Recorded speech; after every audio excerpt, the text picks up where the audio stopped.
So welcome again, and thank you all for joining us. Tonight we are joined by Professor Tasha Ely, an institutional review specialist at the U.S. Department of Education. Latasha earned her PhD in language, literacy, and culture from the University of Maryland, Baltimore County. She is a Virginia native and earned her Master's of Education from William & Mary in 2009. Her research explores the manifestation of Black body politics within higher education and in relation to Black women's access and success in college and the workplace. We are also joined by Ms. Tunisia Lumpkin. She is a doctoral student in the Language, Literacy, and Cultural PhD program at the University of Maryland, Baltimore County, not college. She also has research, her dissertation research will explore perspectives of Black hair within the Black community, specifically how Black males view Black women's hair. I thought that was super interesting when I think about my own hair story. Tunisia collaborated with her mentor, Professor Kimberly Moffitt, to create the Black Hair Syllabus, an online repository of resources about Black hair, Black body politics, and wrote the article, Natural Black Hair, the New Class in School, highlighting hair discrimination young Black children face in educational settings. And lastly, but definitely not least, we have Lenise Robinson, who is the owner of Parlor Salon and is a 12-year veteran in the beauty industry, where she has served as a mentor, brand ambassador, and textured hair educator. So ladies, welcome. Thank you so much for being with us. Again, I will ask if everyone can turn off their cameras if you are not one of our presenters, and make sure that you keep your microphones muted for just now. We will have some conversation later, but we will begin our panelist questions.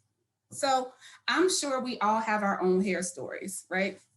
And we'll take some time during our breakout sessions to kind of talk about those hair stories. But I wanted to give the panelists a chance to share their story, their hair story, and why the topics we are gathering around this evening, why they're so important. So whoever wants to go first. Not all at once. I'll jump in. Hey everyone, I'm Lenise. I don't know that everybody made that distinction, but I'm Lenise, the hairstylist here on the panel. So my hair, let me see, growing up, I was thick hair, tender-headed, hated getting my hair done because it always hurt. And I have a twin sister, and she's not tender-headed, so she would always look at me sideways like, "Girl, shut up."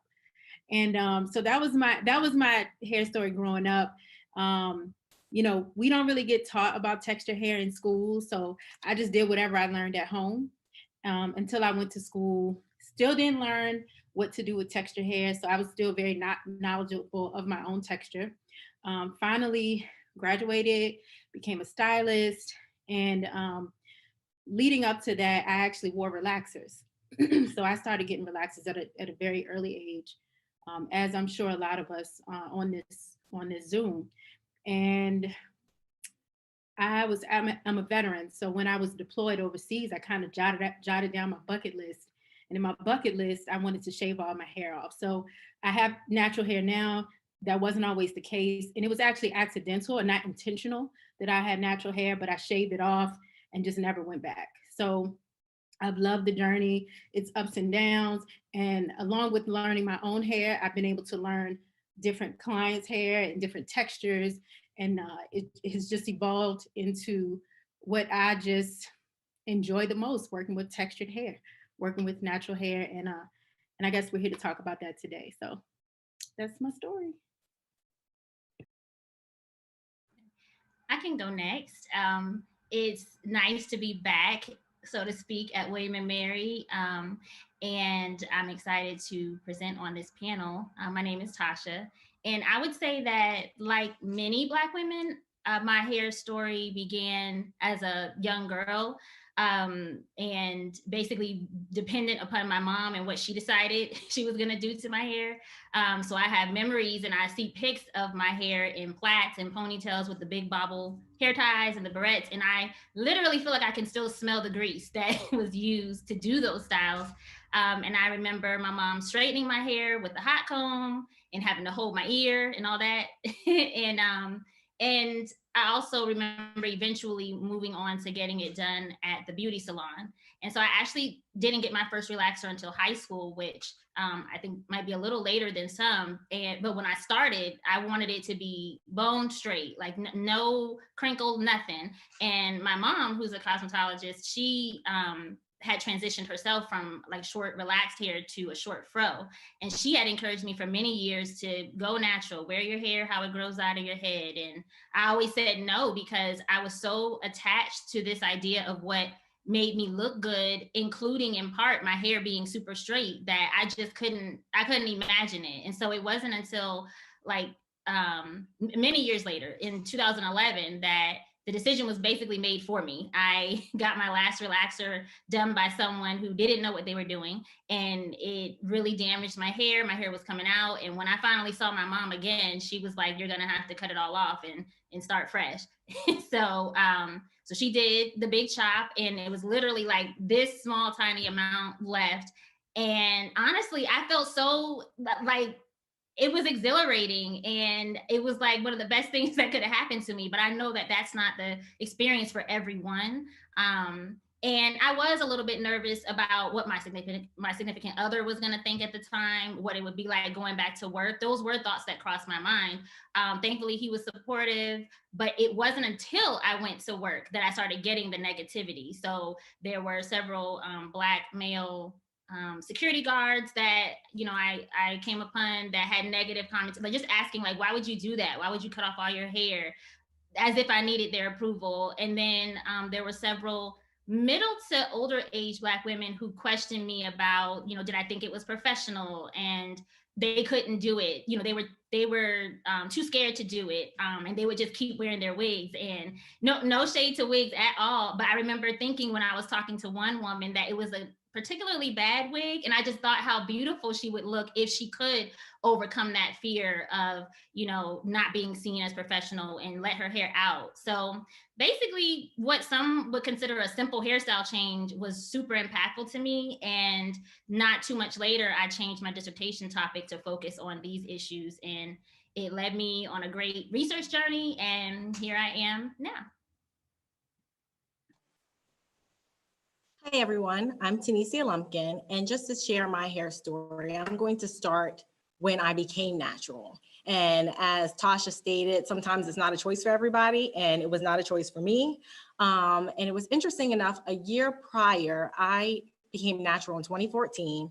So in 2013, when I was working at Bowie State University, and one of my coworker friends, we were actually having a conversation. I saw a couple hair and made a comment about their hair. I stated, that looks really nice on them, but that's not going to look good on me.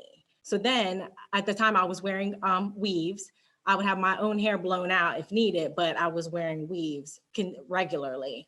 But I did notice that my hair started to thin at the top, but I still continued to get my hair done and still get it like flat iron at the top.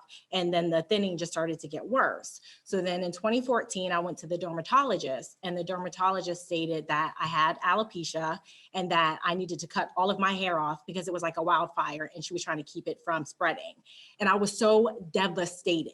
I was so devastated to do that because I was so used to either having a relaxer at the time where my hair was kind of down, or then having the weave. So it kind of covered some of my face. And it was just not something that I was ready to do. And at the time I had applied for another job, which I had an interview for. So I thought about it a little bit, and I decided that I was going to go to the interview with my weave because of it being a majority white place of employment, and I didn't want to be viewed a certain way. So I went and had the interview with my weave, and then I got the job, and then I did the big chop. And I was in tears. And when I went home after I got my hair cut, my husband came into the room and he looked and he smiled and he said, "It looks good." I started crying again. But even when I had to go back to that, to the employer to sign like my final paperwork, I had a wig. because I was not comfortable with my new natural hair. And plus I was concerned on how they would view me. And so then I just got to a place where I started to embrace it, when I had to realize, hey, I see all of my face. There's no hair covering that up. And even though the choice was made for me, I'm happy that choice was made for me. I learned so much about my own hair. I learned so much about myself. And now it's something that I am passionate about. And that's what I'm getting my PhD on, because it has really transformed me in the person that I am. So that is my hair journey. Perfect. Thank you all so much. So let's dive in, right? Let's talk a little bit about the history of Black hair. What can you all share about that topic and kind of the timeline? I mean, we'll dig a little bit deeper in some of the other things, but let's just talk a little bit about the history of Black hair. And I know everyone has a different history and their own personal histories, but whoever wants to start. Okay, I'll start that. And I want to start because I'm really starting at the very beginning. A lot of times with history, we focus on the impact that it is in America, right? Because that's where we are. But I feel like it's very important for us to recognize the value and the significance of Black hair in Africa. And it served as a form of communication. It pretty much had its own language. You could tell what somebody's marital status, their age, their religion, the ranking in a community based on their hairstyles. You could also tell if somebody was depressed or if they were mourning, just simply based on their hair. So with that being said, it held power in Africa, and the Europeans knew that. So one of the first things that they did was, when they put the Africans on the slave ship, they shaved their heads, and that was the beginning of devaluing Black hair. So it's just interesting that that same hair had such a voice in Africa, but was muted in America. And then as years went on, we see the impact that that has had on the Black community and society as a whole. From slavery, there was created this hair hierarchy. So if you had lighter skin and straighter hair, you could then work in the house. If you had darker skin and more coarse hair, you would be in the field. And then that also, that way of thinking was perpetuated into the Black community with the idea of good hair and bad hair. Good hair, if your hair was, the straighter your hair was, then that was considered good hair. The more coarse your hair was, then that was considered bad hair. So that idea of good hair and bad hair is still something that's in place right now. And we do see it in society, we see it in the workforce. And even though that was years ago, it's still something that we as Black people are still fighting against today. Just to kind of add to that too, so, a lot of times when people were escaping and they didn't have food, you could have rice inside your hair, depending on the styles and the way it was braided could help you find your way along different trails. So all of those historical facts are so important when people sometimes, or I often hear people say, oh, it's just hair, but it is really, it goes a little bit deeper than that. And so I just wanted to add that as well. I totally agree with Lenise and Tunisia. The historical context is so important. And I think it speaks to where we are at in this current day, America, dealing with Black body politics and how we have to constantly navigate social and institutionalized barriers to our literal physical being. And a lot of times that boils down to the desire for those who are in power to maintain that power in the status quo. And one of the ways that they do that is by marginalizing and othering what doesn't look like them. So another thing to consider, and I think we're going to talk a little bit about movements later, but I just wanted to mention that over the years, there have been ebbs and flows to the visibility and celebration of natural hair in society. And we especially saw the visibility and the celebration of it in the 60s and 70s during the Black Power movement. And it was like the bigger the fro, the better, because it was a form of resistance. It was a symbol of racial pride.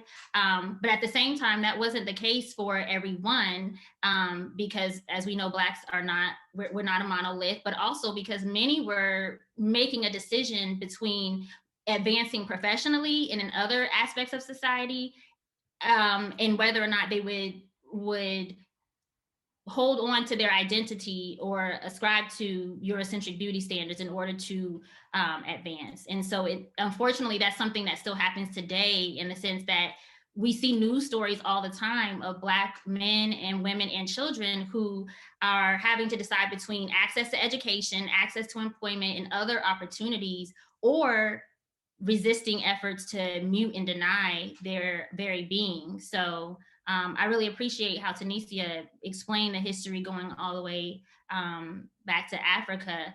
And it's just sad that all these years later, we're still in a place where our being is consistently denied.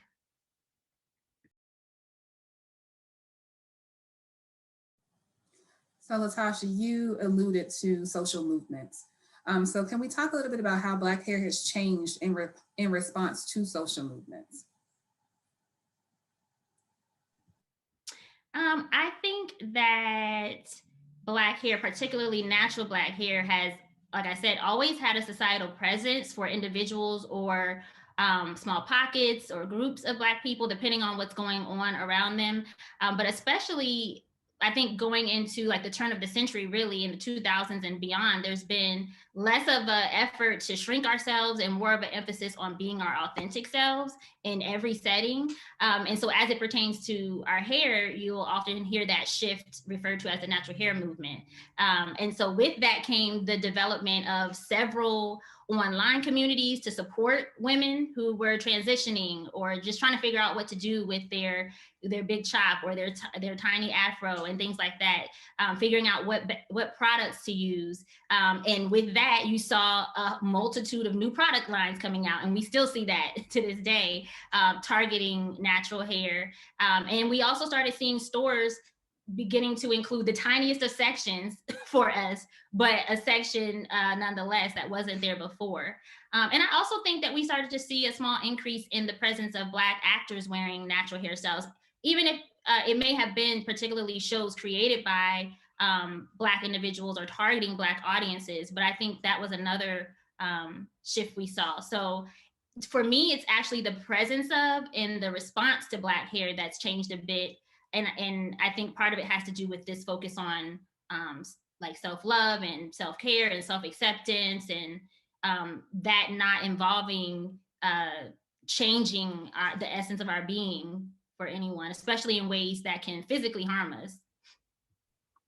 I was going to add to that I find that people are starting to really internalize that our beauty is enough. And not shift to what is being shown or what, everybody's assumption of what beauty is supposed to look like. But we've been really accepting that. And just from the standpoint of being behind the chair, to your point, Latasha, about you seeing it more in media, I have quite a few news anchors now. And they're all wearing they started coming to me to wear their textured hair. And so I've seen that influx just in my chair.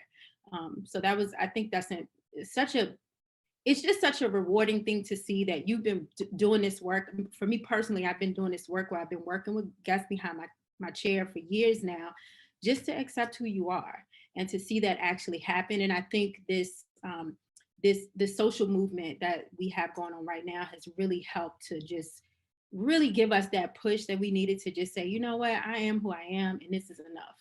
And I've loved to see it.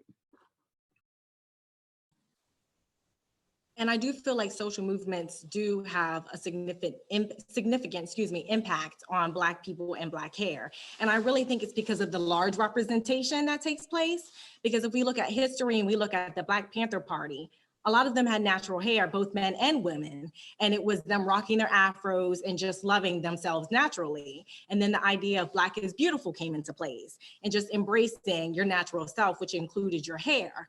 But looking at how social movements were used in hair in a different light, if we think about Rosa Parks, yes, she was handpicked to sit in the front of the bus, and it was because of her reputation within the Black community.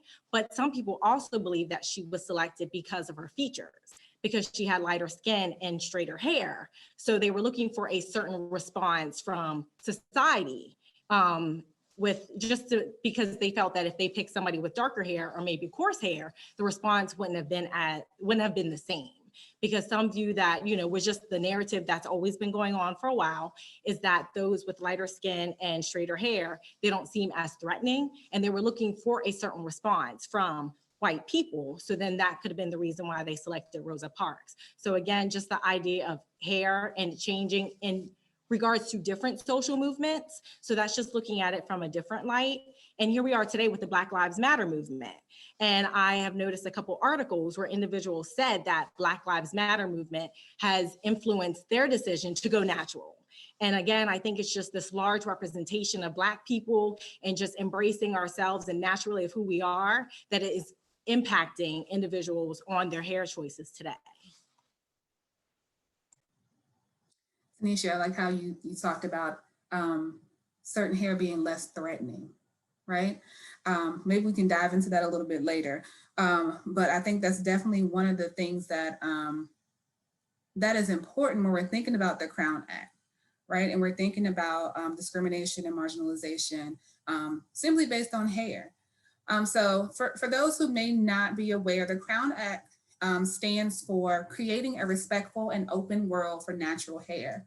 It was created in 2019 to ensure protection against discrimination based on race-based hairstyles by extending statutory protection to hair texture and protective styles such as braids, locks, twists, and knots in the workplace and public schools. And I know we've seen so many different examples of hair discrimination. When we think about the young man whose his locks were cut when he was trying to wrestle. We think about even some of our own stories when we were just talking about going on job interviews, right? And feeling like we had to have straight hair. Personally, I remember being natural at one point and I was like, oh, I'm about to apply for a job at this predominantly white institution. Let me get this hair straightened, right? So why do you all think the Crown Act is so important? And how does it shape or shift society's standard of beauty?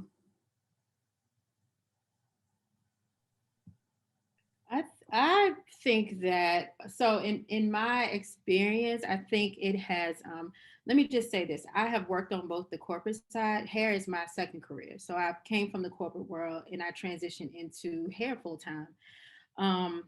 But I think it accounts for the unspoken things, like nobody will come up and say something crazy to you. You just won't get that opportunity. Do you know what I mean?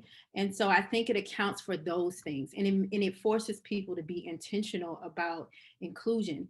But I think, we still have certain rules in place. Like my son who attends Hampton University, they still have a rule in place about not wearing locks or not wearing braids in certain programs. And so those are the things, because that's a private institution, may not necessarily be covered under this, but those are the things that I think it forces people to think about and consider. If anybody in the Zoom right now, let us know in the chat, have you been marginal? Or I think that question, we're going to talk about that later, but I know that for me, it's not something that anybody has ever necessarily just jumped out and said. There may be small little comments, but nobody's like, well, you can't do that because of your hair. I've never experienced that, but if you have, let us know in the chat box, because I personally have not gotten that. It won't be a very specific question like just about your hair. Yeah, and I'm sure some people have.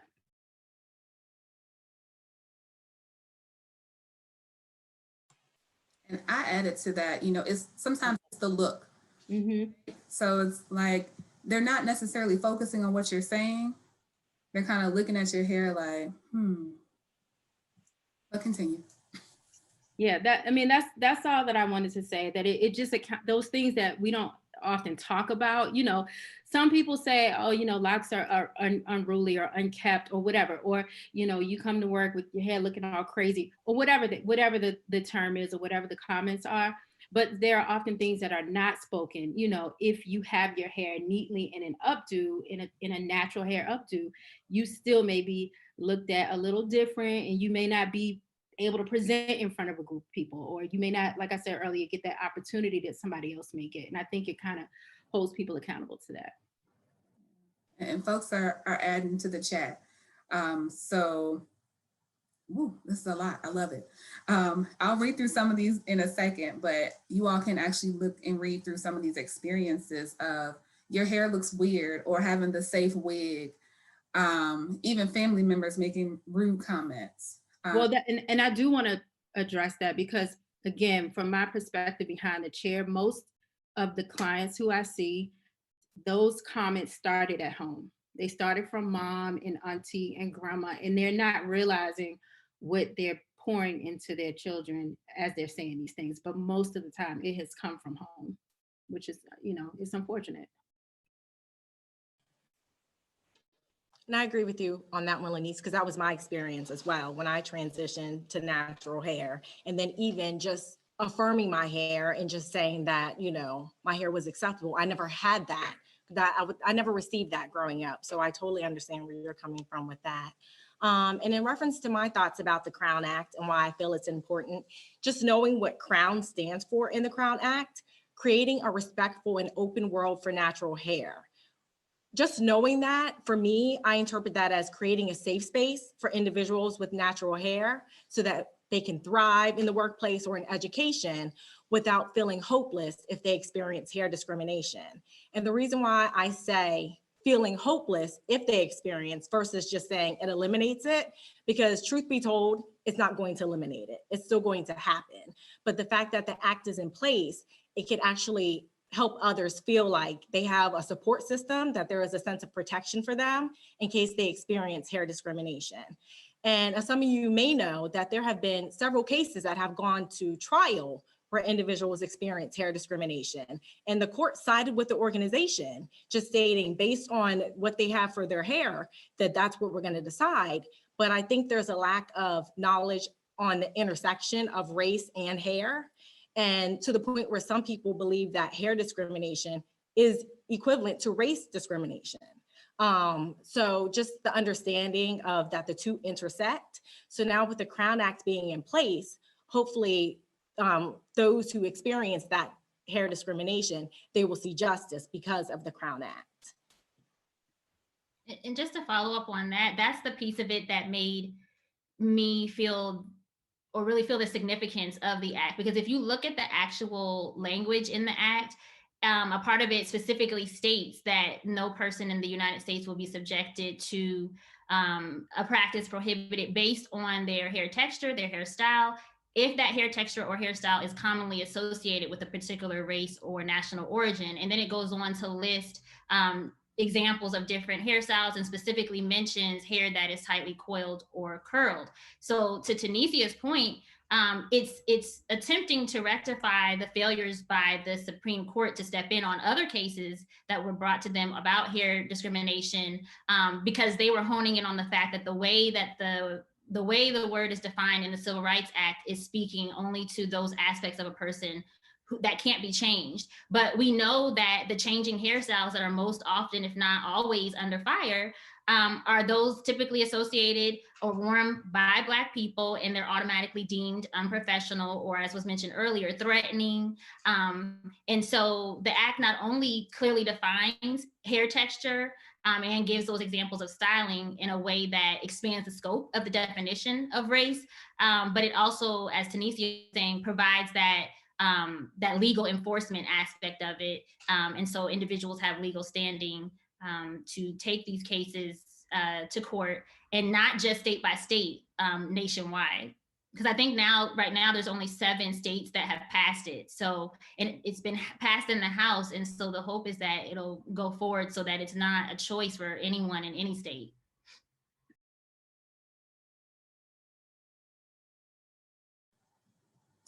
And so we just talked a lot about language, right?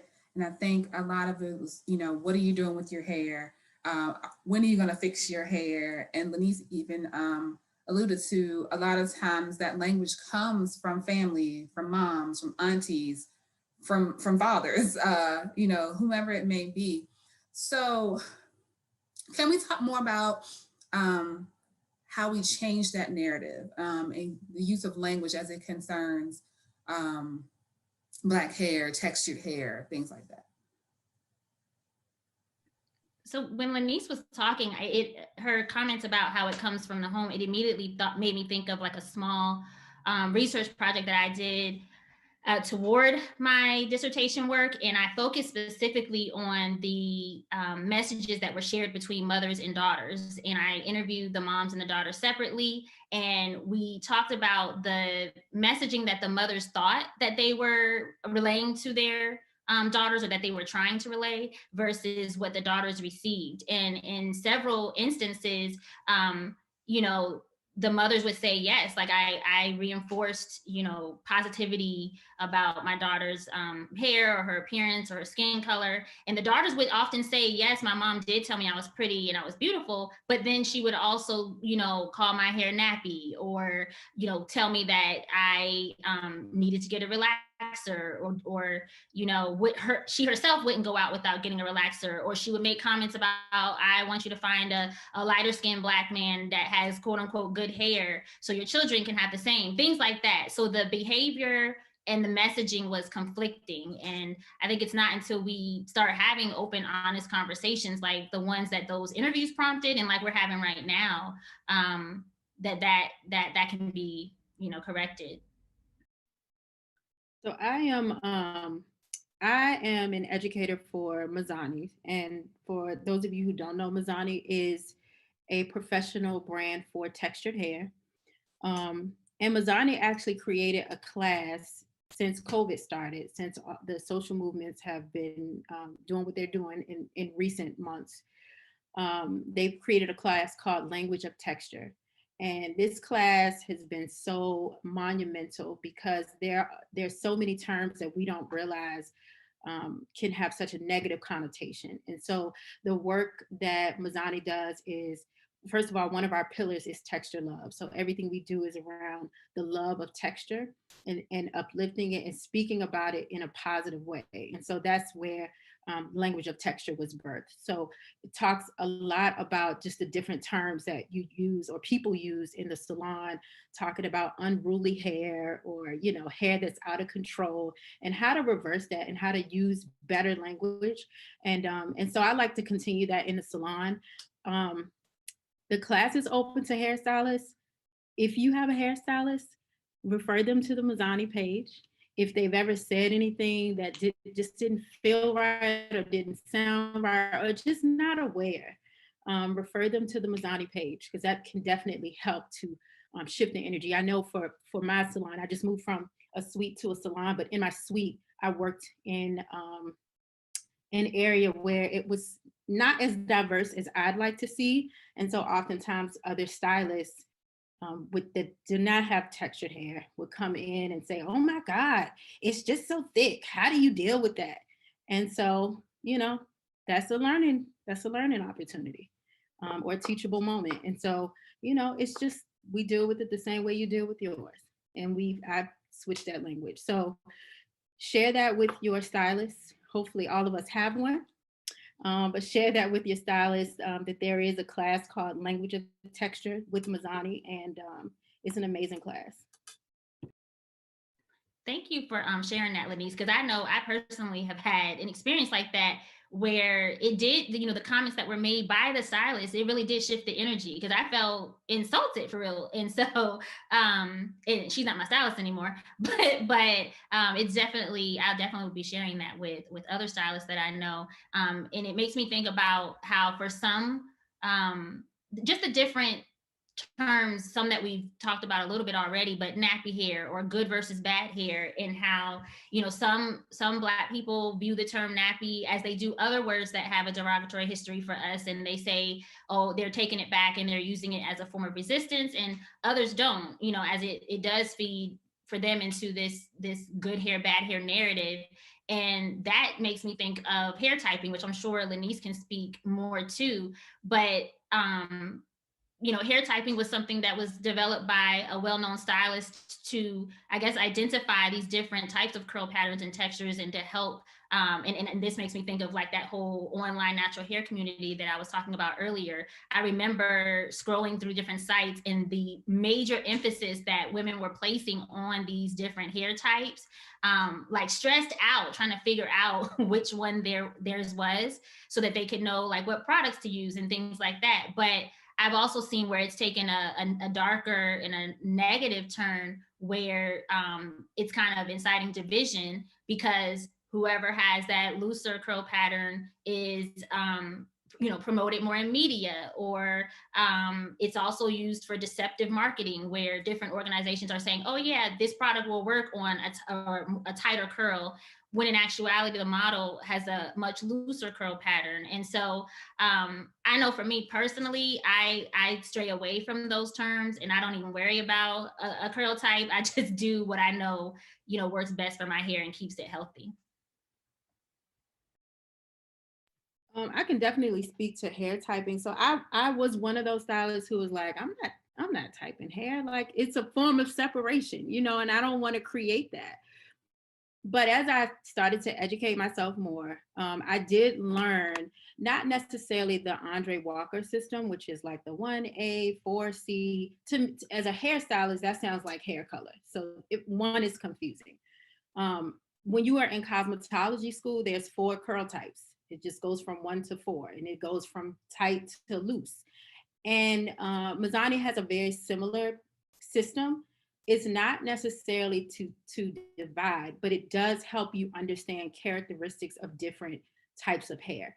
It does not necessarily mean that every hair type is going to fit into one of those 8 categories, but it does help you to understand, okay, this type grows horizontally from the head versus vertically or straight down. And so if you use this type of product, this is going to create more movement versus more texture. So it does help you to understand those types of things, but people do tend to take that information and kind of run with it and make it something that it's not supposed to be. And that's why it's so important that you have a relationship with the stylist who is knowledgeable and can help you understand those. Because before you can understand your curl type or your texture type, you really need to understand a ton of things like your porosity and your density and those sorts of things.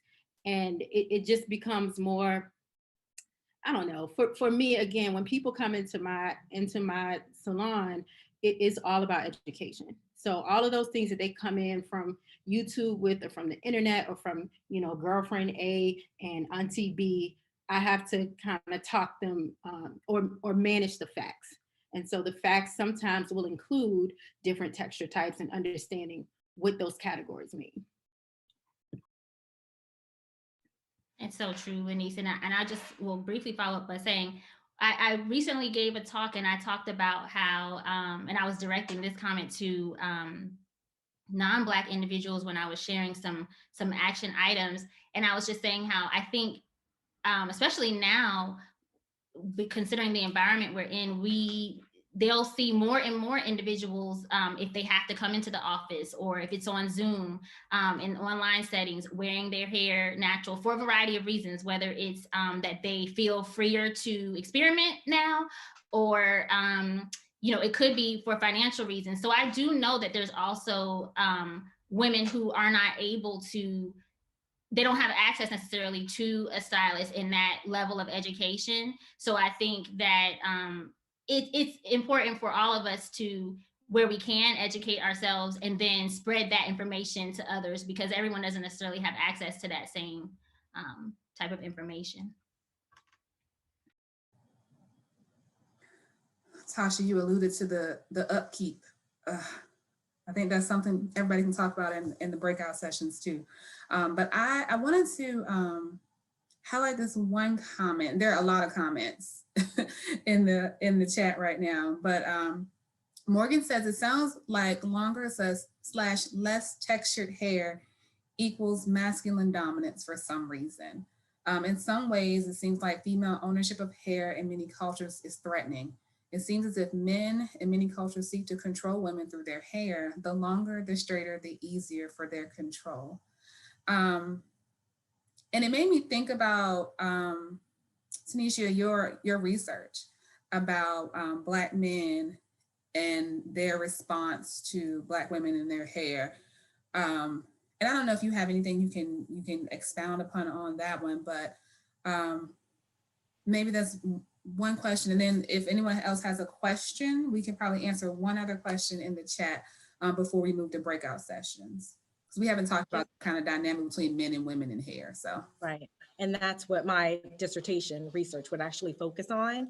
And that is an important part in deciding, because just like Tasha said, when she went through her natural hair journey, her partner at the time approved of it. And when I stated about mine, I mentioned my husband as well.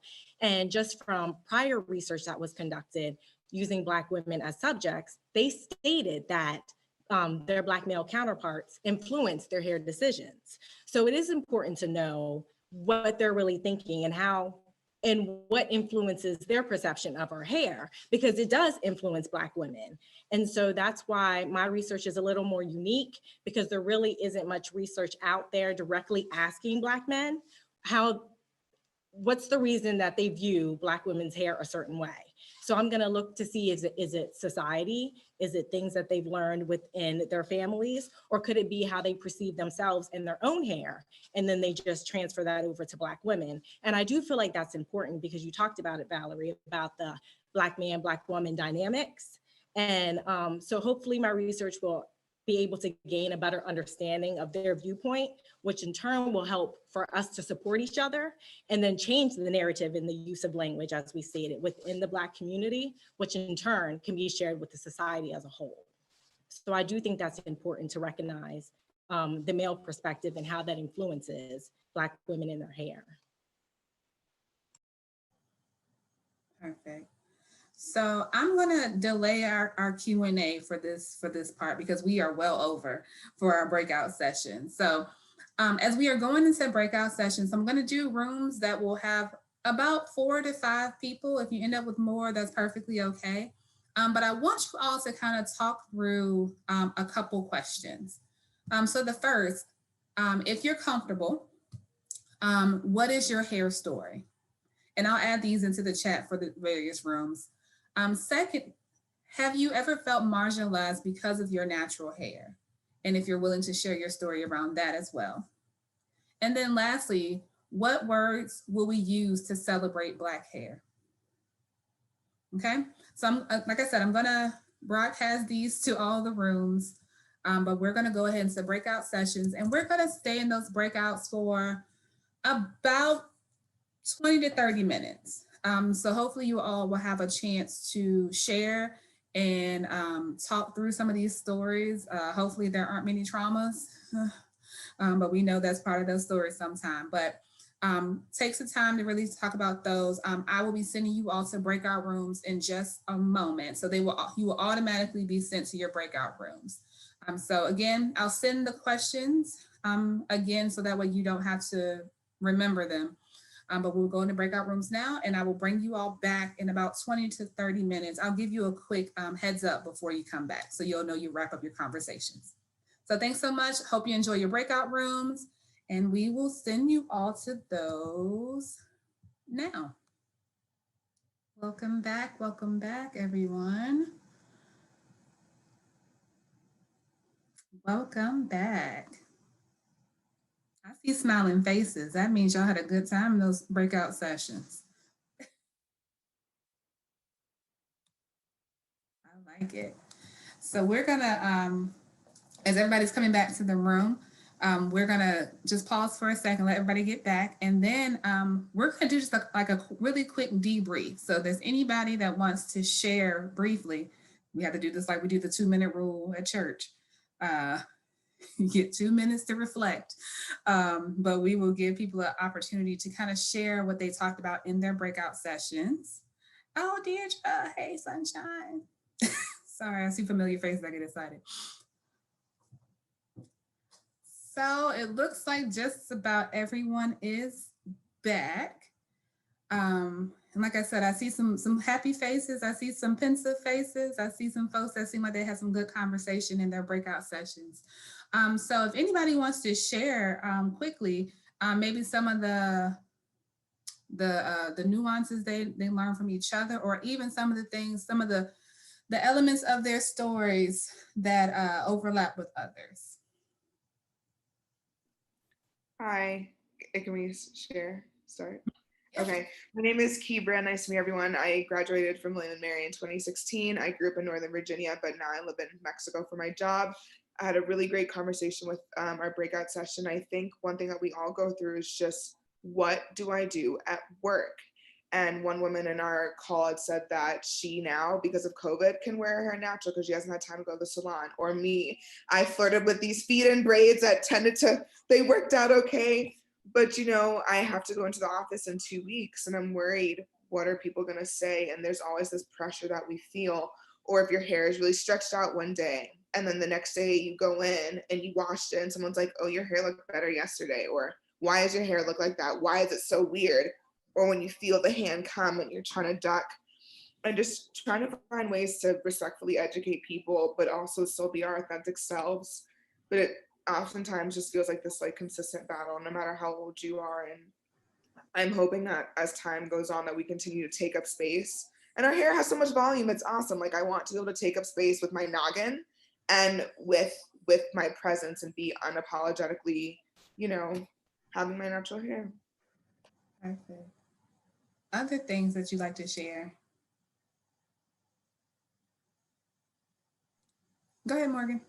Yes, thank you. I want to say that I ended a really awesome discussion with Lamar and Tomi, and they were both literally answering a question that I had asked, and it was like cut off at the perfect point that Tomi had ended with.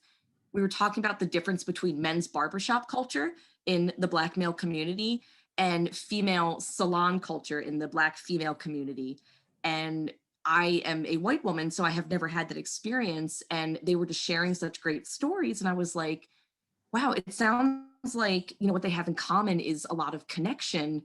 You know, I'm really curious, what are the differences and the similarities between, you know, Black men going to barbershops and Black women going to the salon? And they were both telling such great stories. And then it was like, boom, we're back. But it was just so great to hear, because I have Black friends, men and women. I have friends of many other cultures. I have Indian friends, and my Indian friend's hair is so long and so thick. I don't even know how she maintains it. But I was sharing that as a white woman, and I am super like Anglo-Saxon. I've got this weird, you know, blonde, brown mess, that I was sharing my story of not really having a story. My mom did not care for my hair. I don't have this beautiful heritage that I've heard so many beautiful stories about in this session. Like, I didn't have my mom teach me about my hair. I didn't have a grandmother sit me in a chair and like tell me a great story about our culture. Just, that's not a part of what I've experienced as a white woman. And that's why I'm so drawn to discussions like this. I love stories, I love culture, and I love people. And it's so beautiful to me to hear everything that everyone has shared. And we just ended on such a great note, and it was a great time, and I love listening and I love learning about it. So thank you, Lamar. Thank you, Tomi. It's been great. I love learning this. So thank you. Perfect. Thank you for sharing. Anyone else? We could probably say one or two more people, and then we're going to dive back into the panelist discussion.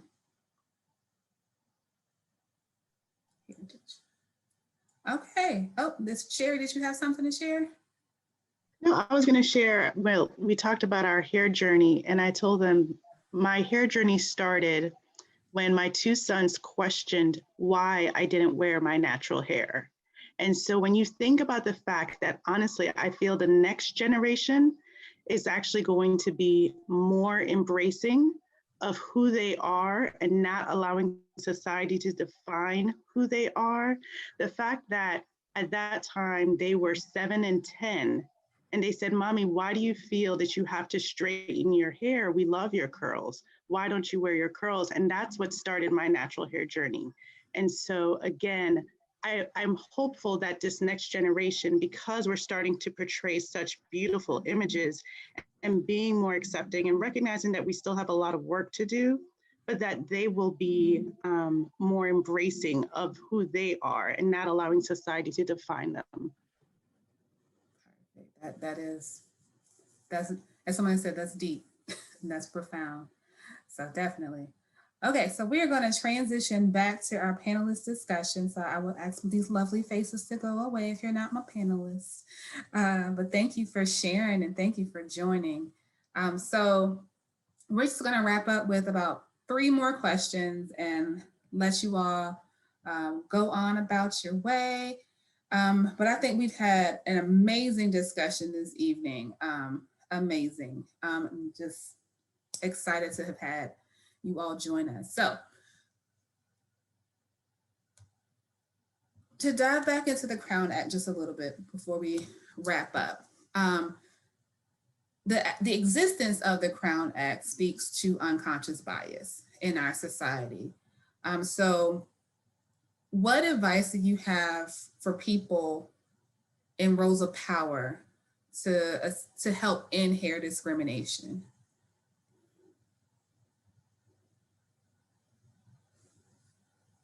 Uh-oh, silence.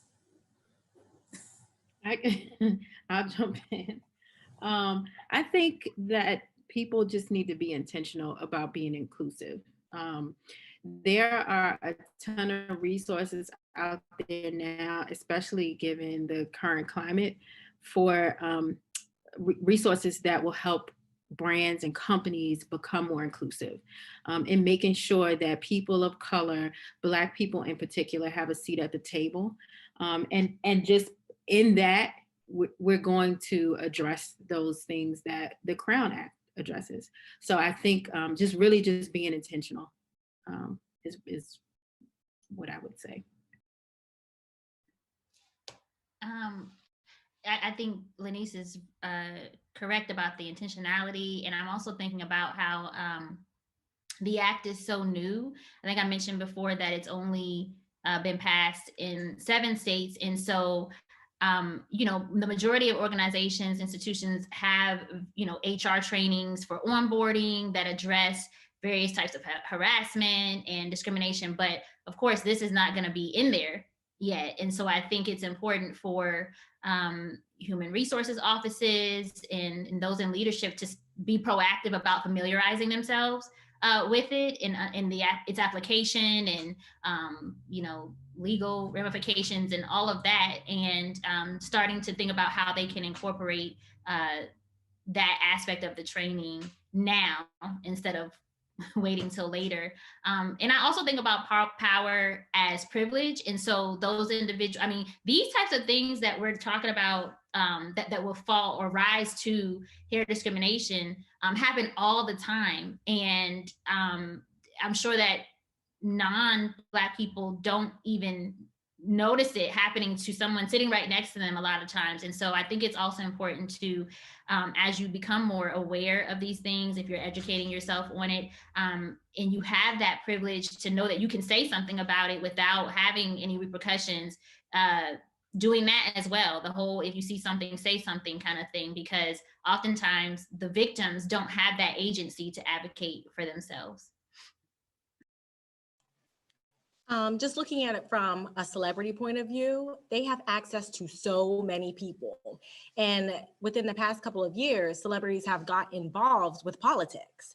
So this is a perfect platform for them to share about the Crown Act and get people on board for it to get passed around to other states.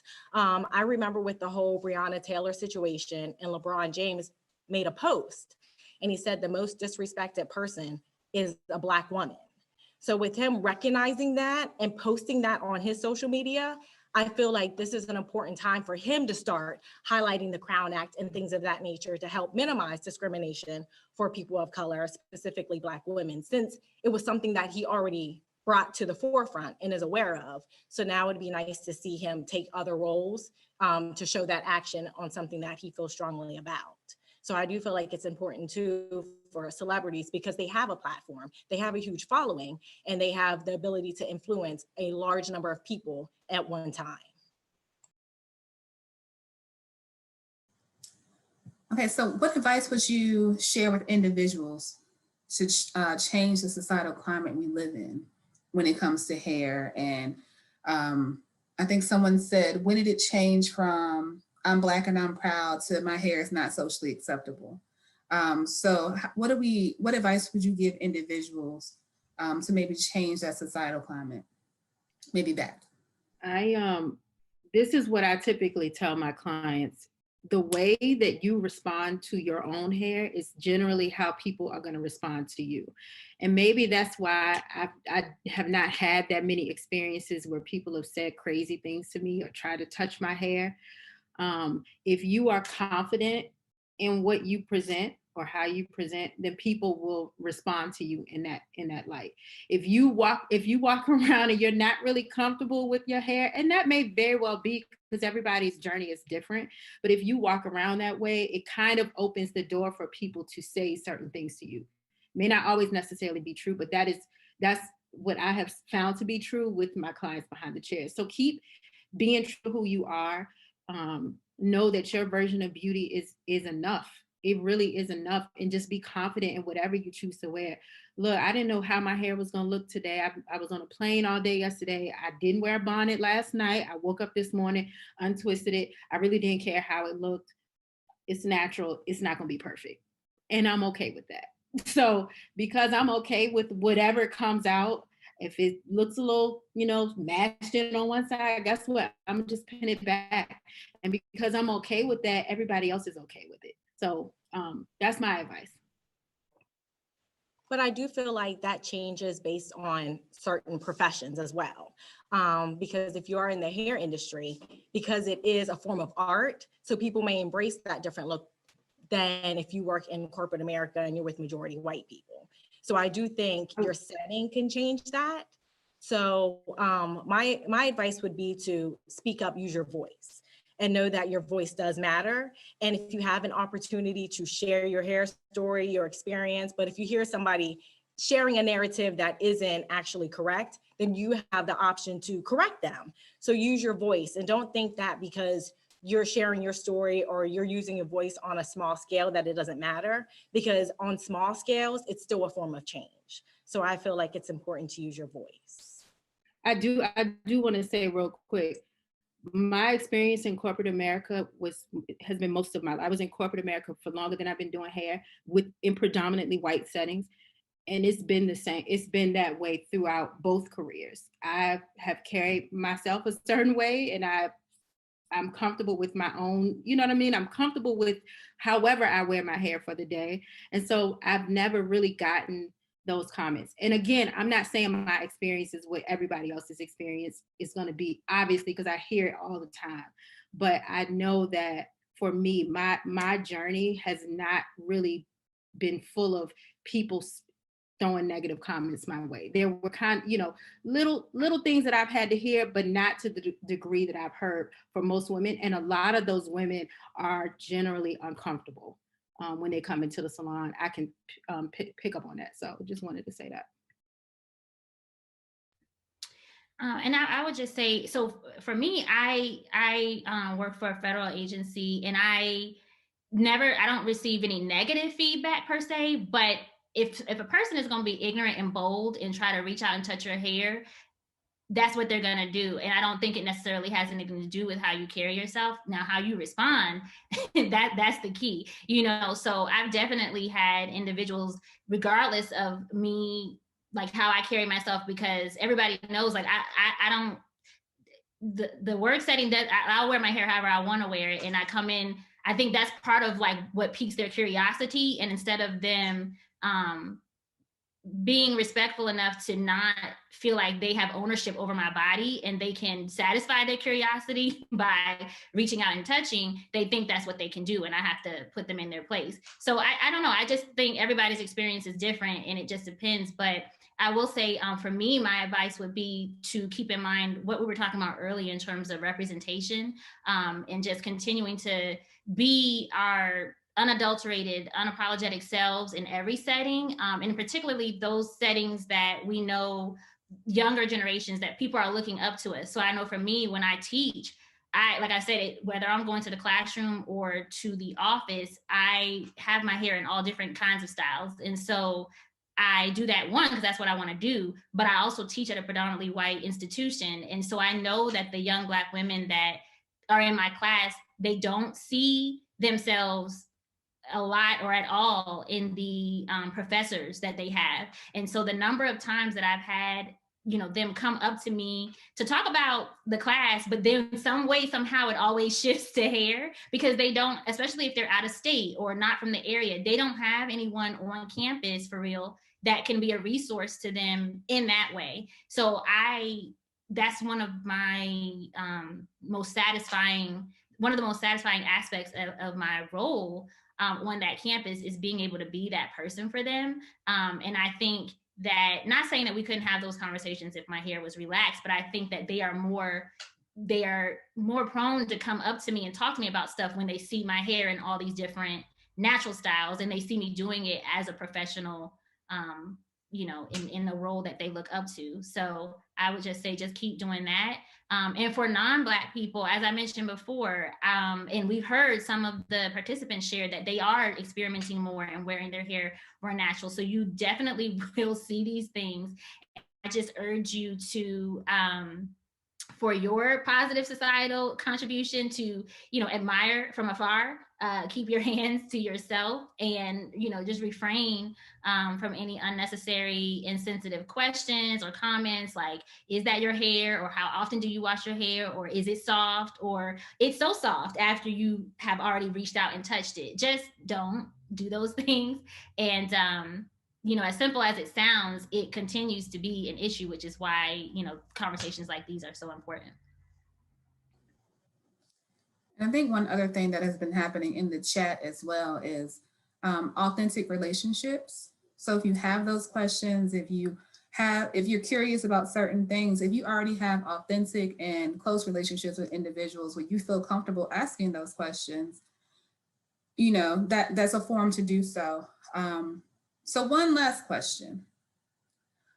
What are your words that you share with people as we celebrate our natural hair textures? I know there's, like we said, there's fears, there are, concerns in our different walks of lives. Some people have different levels of comfort, but what last words would you share as we celebrate our natural hair texture? Man, we set trends. We set trends. People wish that they had the versatility that we have with this textured hair. And so we got to walk in that. We got to know that people are starting to wear their natural textures because we started that. You know what I'm saying? We have to really, really own that. We have to really own that. So that's all I'll say. I would say continue to affirm each other. This is important to me because words of affirmation is my love language, but I also feel that it's important when the natural you is often questioned, challenged, or minimized. So it's important that we continue to affirm each other, as well as, which goes hand in hand, encourage each other. There will be times I will be in Walmart or at the grocery store and I'll see someone and I'll tell them, I love your hair. Or they'll say it to me and it sparks up a conversation. And it's just it's somebody that you don't know, but you know that you're pouring into them and they're pouring into you. And hopefully it's the ripple effect where they'll continue to do that for others. So with that, I encourage you to continue to be naturally you and to continue to give Black hair its voice back. And I would just piggyback and echo that it's just so important that we continue to celebrate and uplift ourselves. And we talked about historical context, honoring the history of our hair and continuing to allow it to show up and disrupt all kinds of spaces. And just also recognizing that as we do so, there are going to still be people who don't see the humanity in us and who other us and who think it's okay to do things like pet us and see what our hair feels like and all of that. And so we have to continue to identify those instances for what they are. Dr. Kimberly Moffitt, who was my dissertation chair, she referred to them as assaults, and that's exactly what they are. They impact our mental, emotional, and psychological well-being, especially as they continue to happen. And so it's just important. I don't want us to end on a down note, but I think it's important that we identify them for what they are so that we can then begin our own healing. Real quick, I wanted to add to what Tunisia said too. In addition to encouraging one another, learn to reverse that negative self-talk. Even if you hear it from somebody else. I don't know if y'all heard Morgan say she had that blonde brown mess. And I immediately in the chat box, my ears just trained to that now. But I immediately said, it's not a mess. It's not a mess. So if you hear that, jump on it right away. Perfect. Thank you all so much. Our time has come to an end, but I want to thank you all so much for being with us. Tunisia, I messed up your name all evening, I'm so sorry. Lenise and Latasha, thank you all so much for being with us, and thank you for sharing your expertise and words of wisdom and all that good stuff. Thank you for joining us and providing a space for people of color to get together and have this conversation. So I hope you all enjoyed. I hope you all found this to be therapeutic in some way, shape, or form. Be on the lookout for more events from the Hulon Willis Association and the William & Mary Alumni Association. You will be receiving a survey per post event. So we do assessment around here. We want to make sure that what we're doing has purpose and that we are continuing what makes sense for our populations and our audiences. So thank you all so much for being with us. Thank you again to our panelists. And I hope you all enjoy a great evening. Thank you, Val. Thank you. Thank you.